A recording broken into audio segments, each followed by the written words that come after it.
We arrived back at Qingdong-ni well after dark. At dawn the next day, the North Koreans surprised the 27th Regimental Combat Team with mortar and machine guns. They must have followed us in. Lieutenant Colonel Terry, using Battery B howitzers, directed fire on the North Koreans unloading from their trucks about 1,000 yards away. This and other firepower broke up the attack. Patrols counted 400 enemy dead, most from the artillery fire.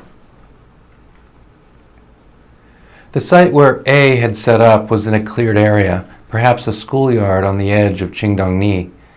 The Korean police had captured a North Korean spy, changing into civilian clothes, and had him strung up nude on a porch and tied up with his arms overhead with telephone wires attached to his private parts, and every now and then they would crank the phone. Well, you can use your imagination. This guy would scream to high heaven.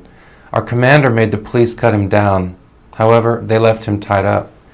The police then went on a tea break and the prisoner escaped. We started looking for him in the buildings and rice paddies. I became tired and was sitting on my steel helmet under a large tree when an explosion lifted me up and threw me against a 6-foot stone and mud fence. I thought my leg was broken. The blast demolished several house huts and raised a terrific amount of dust. At that time, someone yelled gas. Most of us had removed our gas masks from their carriers and were using them to carry extra ammunition and rations. On hearing gas, I leapt up and jumped or climbed over that 6-foot barrier, heading for the rice paddies and clear air. At that moment, I realized that my leg was not broken, just beat up pretty bad. The medic bandaged me up, and the commander wanted to know if I could still operate, so I became a walking wounded, along with many others. We lost 2 men in that explosion and never did find any trace of them. They probably were buried in the debris. I believe it was a North Korean 120mm mortar that caused all the trouble. From then on, I wore my helmet on my head and recovered my gas mask just in case. Anyway, I got a Purple Heart for the leg wound, which hurt for a few days and eventually healed. We set up a couple of more times on the Pusan perimeter, supporting the 27th Regimental Combat Team as they moved around to plug up the weak spots.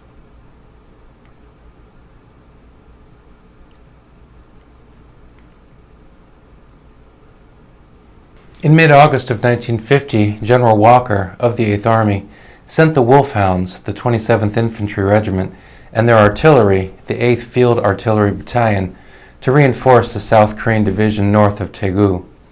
Tanks, the North Koreans' T-34s, had broken through their lines. A single dirt road stretched from south to the north, through a valley with high hills and mountains on both sides. Someone named it the Bowling Alley, and the name stuck. Lieutenant Colonel Czech moved his battalion forward by a platoon of tanks and 2 battalions of artillery, the 8th and the 37th. We set up about 2 miles to the rear behind the infantry. In the afternoon of August 19th, A Battery was subjected to artillery, mortar, and small arms fire. We lost 2 killed and 12 wounded. The infantry destroyed several T-34 tanks along with many enemy troops. During the worst part of the attack, the cannoneers fired the howitzers at point-blank range at the enemy infantrymen. It was evident that enemy artillery and mortars had us zeroed in, so we moved back a couple miles just across the road from our battalion headquarters. In the afternoon, the 8th Field Artillery started receiving artillery fire, and the Battalion Fire Direction Center received 2 direct hits, killing 4 officers and 2 non-commissioned officers, wounding 8. All of them friends and super soldiers.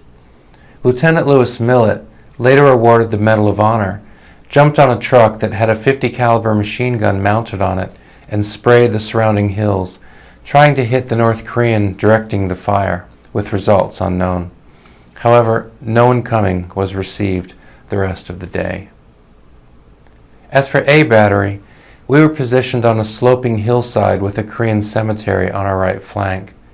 About 7 p.m., we and the infantry platoon with us started receiving small arms fire from the cemetery on our right.